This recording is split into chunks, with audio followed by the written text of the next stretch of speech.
So, without further ado, let's go check out Sprout Tower. Like I said, it's kind of a mini dungeon of sorts.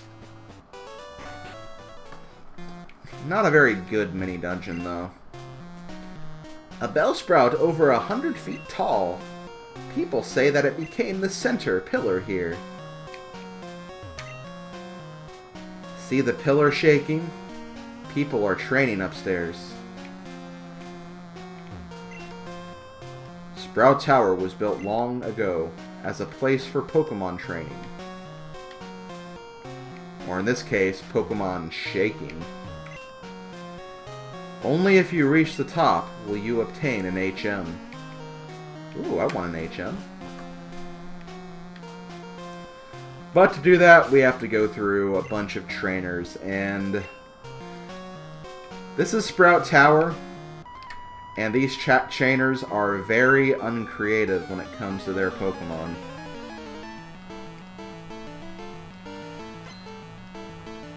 They use nothing but frickin' Bellsprouts. So if you have a flying Pokemon, or if you picked Cyndaquil, for example, you're pretty much set here. You're not going to really have any issues. But both Shots and Mr. Vile are weak to Bellsprouts. They are weak to Grass Pokemon, so I'm going to have to rely on Dynablade for this dungeon, which is why I essentially picked Dynablade to remain on my team and gain some levels, just so it'd be a little easier to get through this first area. Because there is no way that Shots or Mr. Vile will be able to stand up to too many Vine Whips. So, that's what we're going to have to deal with here.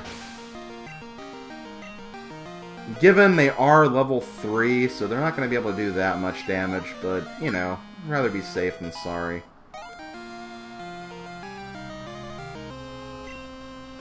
And I think this is going to be a good place to start training Zubat as well.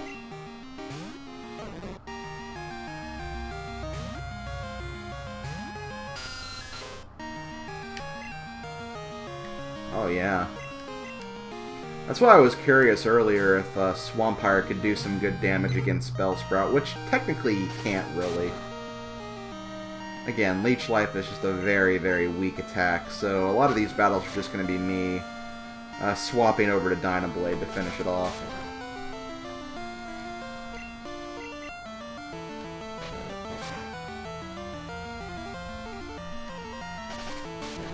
Maybe if Zubat starts gaining some more levels, maybe I'll be strong enough to actually do some damage. But I don't want to spend, like, 6 of my Leech Lives just to take out one Bellsprout, so... Again, this is just going to have to be the way things are for just this first part. I could start training Caterpie as well, but I kind of want to focus more on Zubat right now. Why? For reasons. For the best of reasons.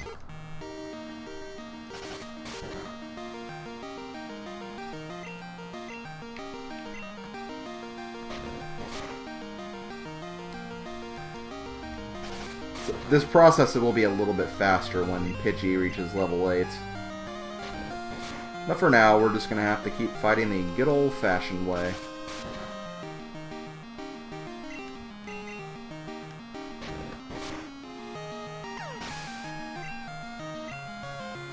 Alright, Swampire level 5. Dynablade's still level 7. I think we'll have some higher leveled Bellsprouts next floor, so I think we'll be able to reach the limit there. Oh, what's this? We have a Paralyze heal. So an item that actually heals paralysis. Very good item, because paralysis is freaking annoying. We stand guard in this tower. Here, we express our gratitude to honor all Pokémon. Although you seem to be honoring Bellsprout more than any other Pokémon, though. Let's be real here. Sage Chow. His name is Sage Chow. How much does this do now? Still not enough. That's like, what?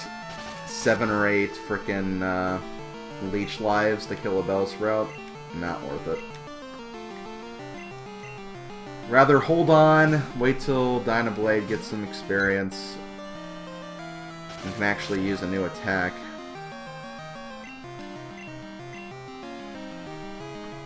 Oh, don't miss. I do not want to accept missing right now.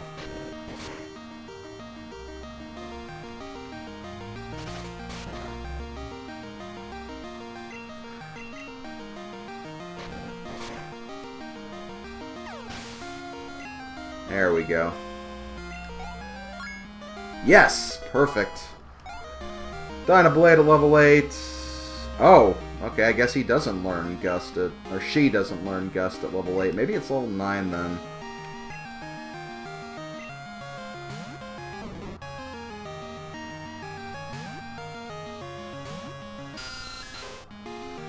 Maybe I'm thinking of, like, future generations. Maybe in future generations... Pidgey learns it earlier.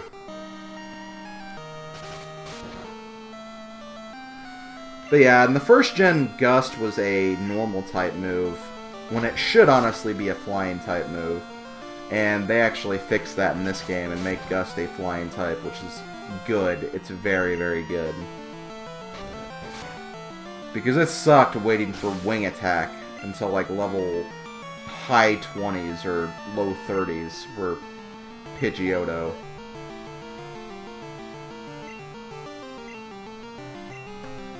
Because I hated that about Pidgey in Gen 1. No flying type moves until 30. And that's just way too long, honestly. That's way too long.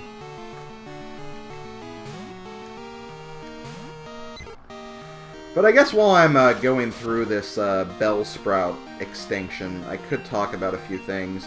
Because I haven't really addressed this in the playthrough yet, and a lot of you guys probably have been asking about it. But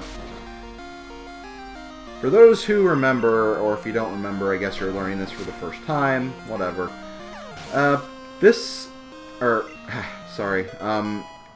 My Pokemon Blue playthrough was an all Pokedex run, so I got all 151 Pokemon during my Let's Play of Pokemon Blue.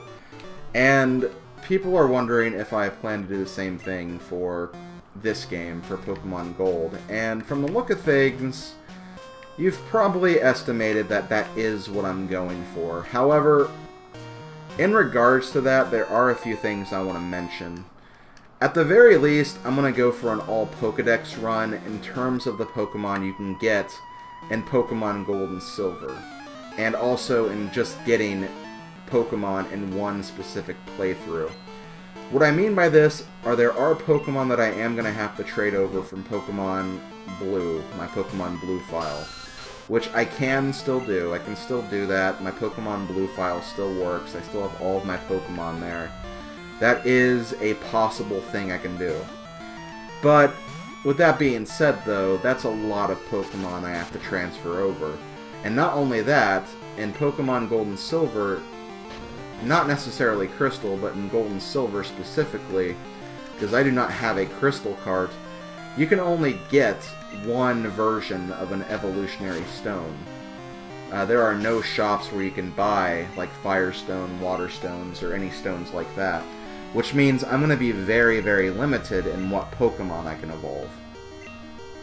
And as a result, in order to get those Pokemon for the Pokedex, I'm just going to have to trade over from Red, Blue, or Yellow. And that's just the way it's going to have to be. So, for the most part, I am going to be aiming for a full Pokedex completion. But I am going to have to take a few shortcuts here and there to actually make it work. And, you know, since all the Generation Pokemon, you guys have seen me capture all of them before. So I really don't need to worry about, like, making it seem legitimate. You guys saw me catch those Pokemon. You saw me raise those Pokemon. They are essentially accounted for in this playthrough. I don't need to essentially show myself raising all of these Pokemon again.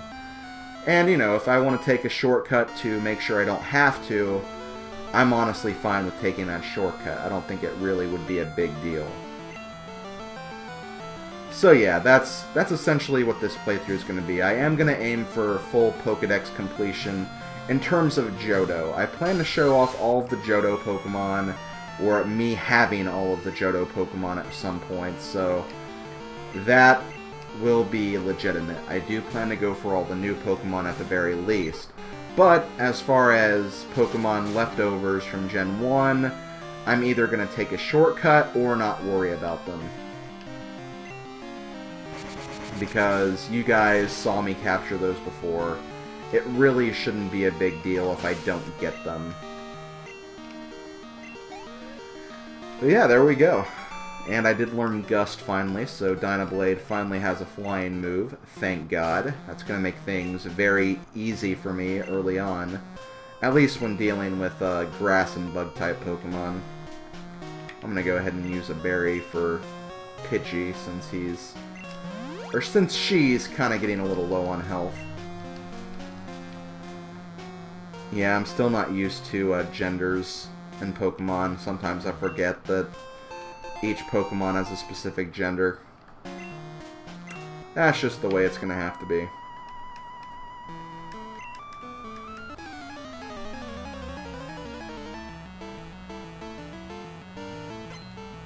Here we have Sage Gen. He actually has one Pokemon, but he has a higher leveled Bellsprout, so this could potentially do a little extra damage, but I think it's something I can still manage for right now. I don't think there's anything to worry about. Let's use Gust. Okay, I didn't take him down in one shot, but I can definitely take down the level 3s in one shot. I think that's what's important.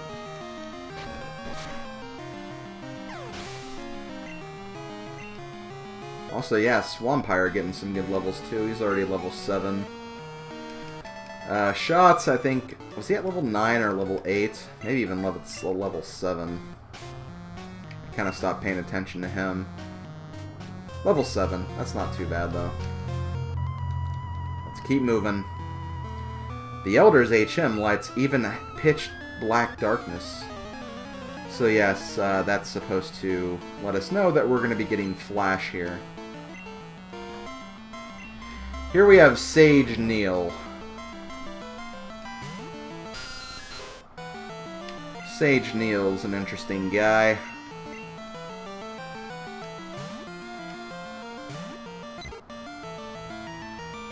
God, at this rate, Dynablade's going to be more leveled up than my starter Pokemon.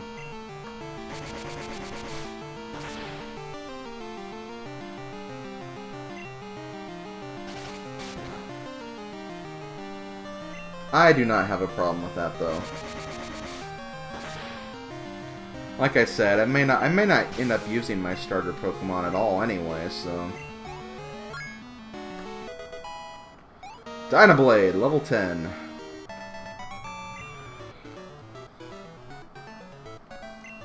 Okay, that guy was pretty simple. Let's talk to the next one.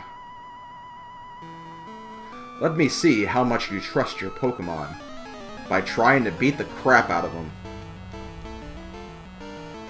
Pokemon logic in a nutshell. Sage Troy. Oh god, level 7. I should be kind of careful here. Let's see, the Bellsprouts have been doing about... The level 6 ones have been doing about 3 damage. I think I leveled up, so... Yeah, probably about 3 damage, I'm guessing, is how much this guy will do. I can still take him down in 2 hits, so it's nothing really to worry about that much, but... Still, gotta keep your eye on certain things.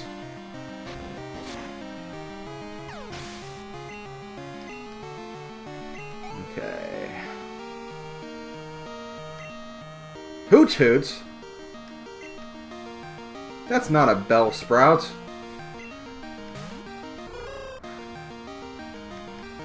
Guys, the Sage is doing it wrong.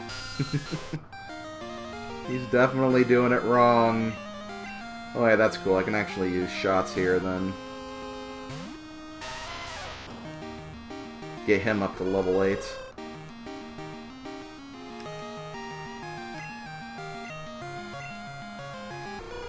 And now that I think about it, I don't think we've actually seen any random encounters in Bellsprout Tower. There are random encounters you can find. During the day, you can only find Rattata, so it'd be a useless encounter anyway. But during the night, you can actually find Ghastly. So, once again, I'm going to have to come back here when it's dark to get another Pokemon. Again, I'm cool with that, though.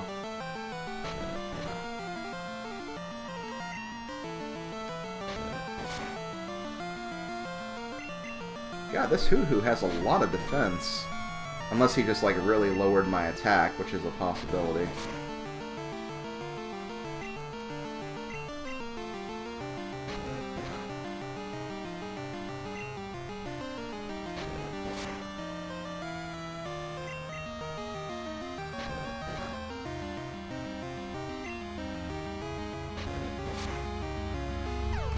Okay, takes care of him. Swampire now level 8. This should also increase shots to, yep, level 8. I think I have a nice little group of leveled up Pokemon right now.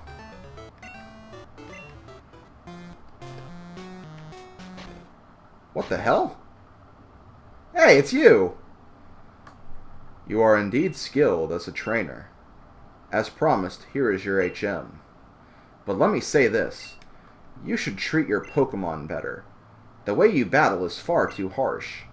Pokemon are not tools of war. Huh. He claims to be the Elder, but he's weak. It stands to reason. I'd never lose to fools who babble about being nice to Pokemon. I only care about strong Pokemon that can win. I really couldn't care less about weak Pokemon. Joseph used an escape rope. Wow, what a dick.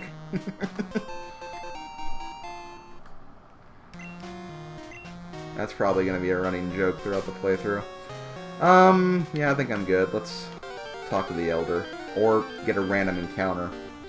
Like I said, Rattata. So we are just gonna... We're just gonna tiptoe away. Pretend he never saw us. Sounds good to me. So good of you to come here. Sprout Tower is a place of training. People and Pokemon test their bonds to build a bright future together. I am the final test. Allow me to check the ties between your Pokemon and you. Let me guess, you're going to use a Bellsprout, and to top it off, probably a Bellsprout. Oh, what do you know? Hi, Bellsprout. Nice to see you again. I hope you're having a good day again.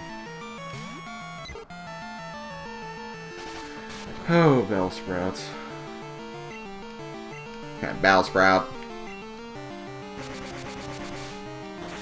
Do need to be a little careful here, because I think that the next few Bellsprouts are going to be higher leveled, so that means a little extra damage to my Pokemon.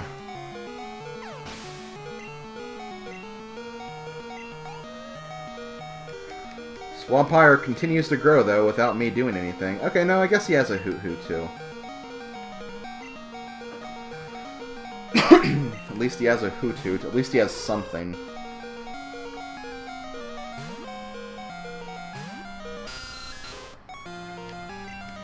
Okay, let's switch to shots again.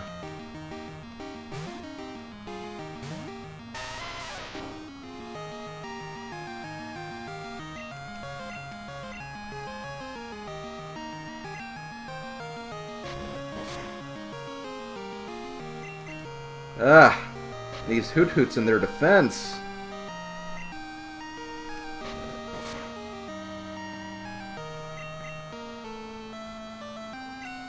Never realized what defensive bird Pokemon they were. Although if I had an electric-type Pokemon, they'd be freaking burnt to a crisp by now. Burnt to an electric crisp.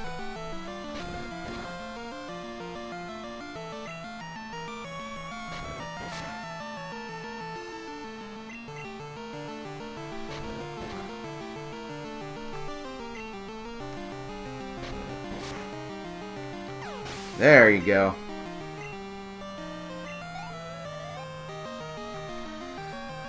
Oh, Bellsprout. I didn't see that coming.